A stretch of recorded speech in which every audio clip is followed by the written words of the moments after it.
Hey, real fast, how many bottlenecks are in your business? Do you know? Do you have any idea? Have you ever sat down to do a growth engine and the actual fulfillment engine that goes in to fulfilling that growth engine? Have you ever even done that? If you haven't, maybe this video can help you. It's going to be based on several coaching calls over the last month and what's happening in the real world out in the world. If you don't know, I'm Ed Weeks Jr. I help businesses in one of three ways.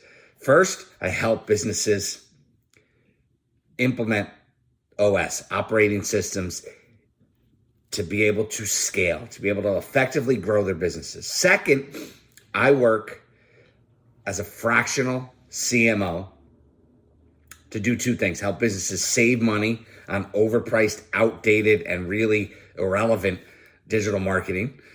And second, to just be much better at driving organic social media, organic video, organic content results. And the last thing that I do and help businesses with is I have a amazing private equity advisor who has done $1 billion or so in deals inside of several different markets. He's industry agnostic, and it's just about a quality business and getting the maximum price. He's the best, if you want to call him a broker, but he's not. He's an advisor. He's the best one out there. He will literally tell business owners to wait 12, 18 months. He doesn't need the money, unlike most of the people in that space. So he's really about maximizing value to you as a business owner. So let's get back to what I started this topic on, and that is bottlenecks. Recent conversations, I'll just go so nobody, we have NDAs, we have other things signed, but we'll go high level. We'll say home services. It's definitely home services, the few clients that we're working with right now. Going through the initial stages of their basic, number one, revenue generating product. They're what we call growth engine.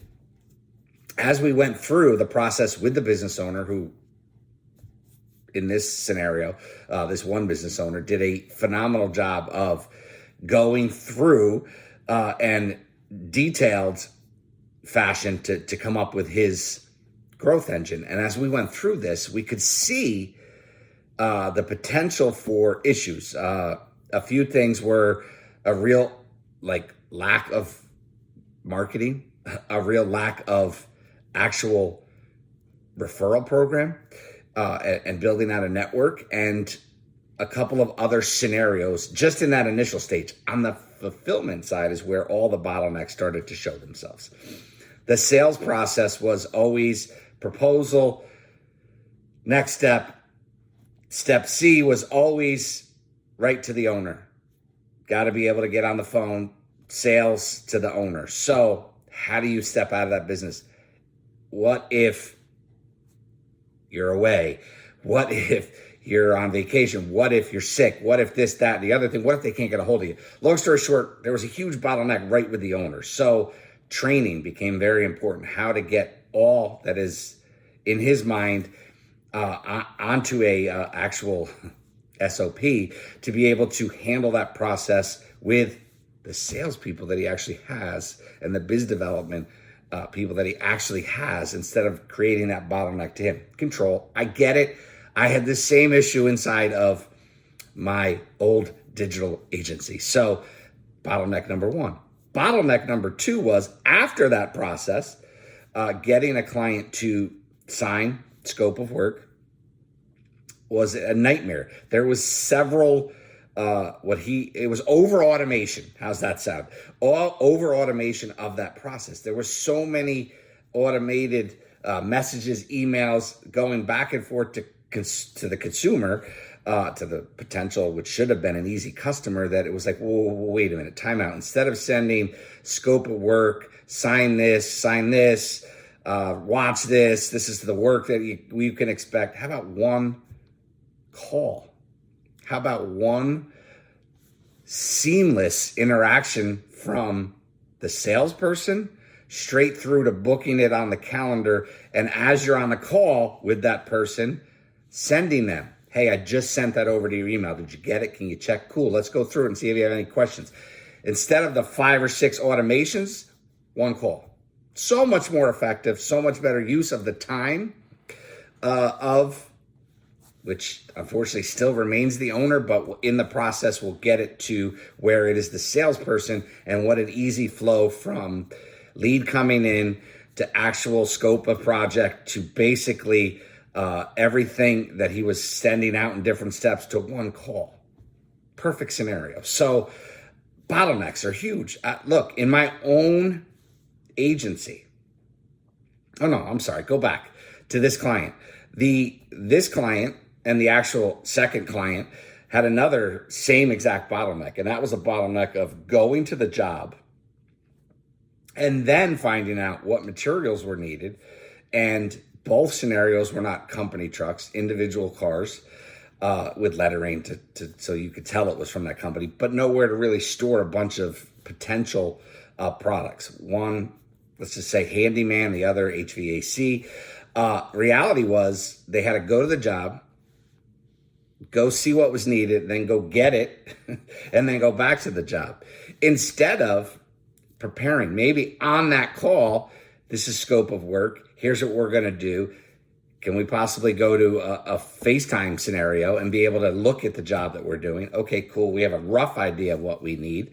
Can we look at that? Can you do this? Can you do that? Or potentially making it where you have a runner, right? So you are on the job as the technician. Now you're there doing all these things. Boom. Have a runner who is going out and basically getting all the materials and bringing them to that person on the job. So again, bottlenecks exposed, easier scenarios to be able to get a quality job done on time, more productive team. Also, a very huge bottleneck and red flag was the consistency of training. You're going in a home services, you're dealing with a client's home. To make sure everybody on your team is trained, trained the exact same way on how to talk to. Not that you're going to make robots, but you're going to have very much consistent training program. So each person that is going out there to represent your company is trained in the same fashion, knows how to deal, knows what to do. If you're coming into somebody's home, are you laying down cloth? Are you taking shoes off? Are you putting booties on? Are you wearing masks? Because there's still homeowners that worry about those things. Or if you're doing a certain job, you should definitely wear masks and notify homeowners that they need to be out. In the handyman scenario, it makes sense, right? Dust can be coming down as you're doing maybe drywall or things of that nature. So the reality is those really simple things that you see, I know from dealing with people coming into my own home, sometimes you get the HVAC company that comes and literally blows you away because they do everything as if it's their own home, right? How easy is it to train them to do that? And you could see in the reviews, that's what people are like, amazing, respected my home. That's what you want. If you want to really truly grow a home services business, you want to respect home. I know in a scenario of working with a roofing company in the past and a gutter company in the past, those were big mandatory pieces of their field team, was the consistent training. So you were putting down materials outside. So when you're ripping things off of houses, ripping off all those shingles off roofs, you weren't spreading them all over the world. And, you know, if you don't get that experience and you experience the other side where there's shingles all over the place, wood, your kid runs over a nail later on with a bike, like those things will drive a customer crazy. And, you know, you're never going to get a positive review from that experience, right? So those consistent things, more bottlenecks, exposed systems and SOPs put into place to make sure going forward, everyone is trained the same exact way.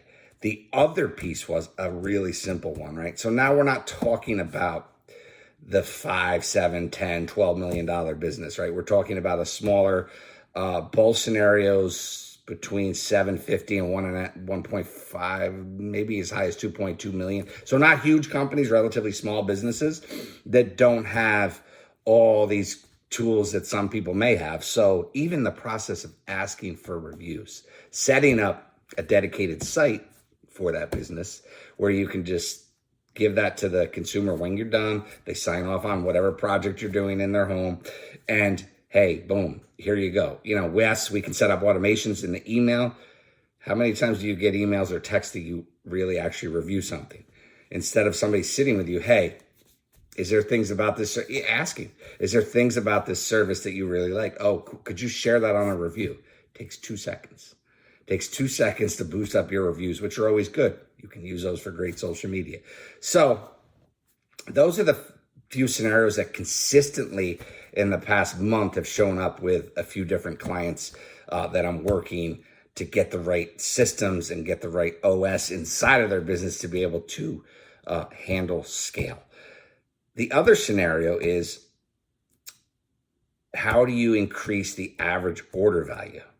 Right? There are there's shitty tactics that some companies use, and those also show up in reviews where they oversell or they overcharge or whatever they may do in their moment of I don't want to say salesmanship, but used car salesmanship. It's a terrible knock on used car salesmen.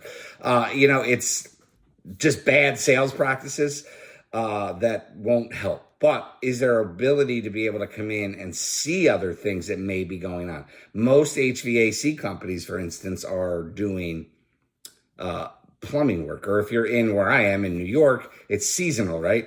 You're coming in now to check heating and boilers and things of that nature.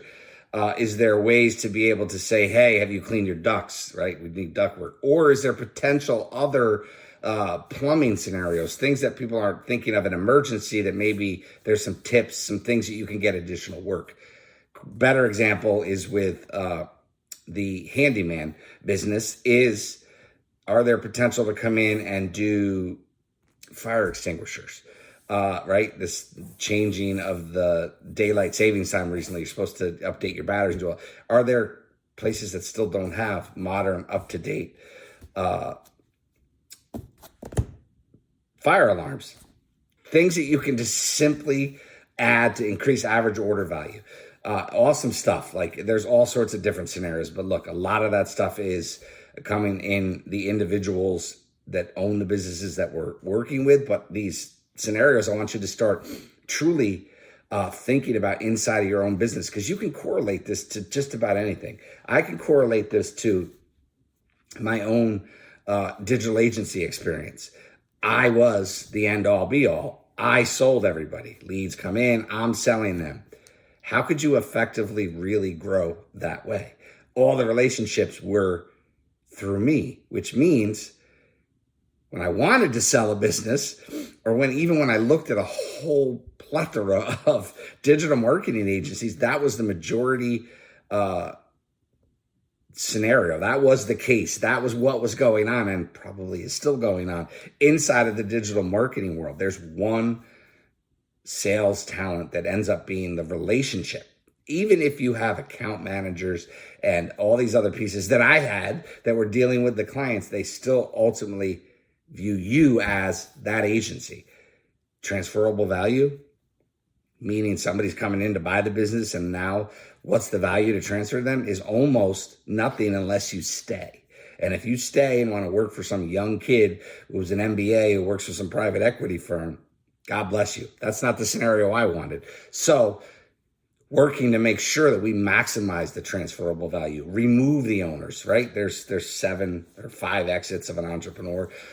Very important to move out of that day-to-day, even in that managerial role, and really get above that business to an actual CEO title. And very few actually have that. It's just something that they put on there because they feel like they've earned it as the founder and owner. I get it. I'm talking to you from that experience. So the reality is, look, bottlenecks, identify them. If you can identify them, you have a perfect scenario. Send me a message, drop me a comment, talk to me about your business. I'm not going to bite. We can go on a Zoom and go through some initial things to identify some of the things that may be holding you back from really winning. And that's all I want to do. My goal now is to work with as many business owners to maximize what their businesses do for them, maximize everything inside of their businesses, and maybe make their personal lives a lot better too. So that's all I have for you today. I hope it helps. Bottlenecks, bottlenecks, bottlenecks.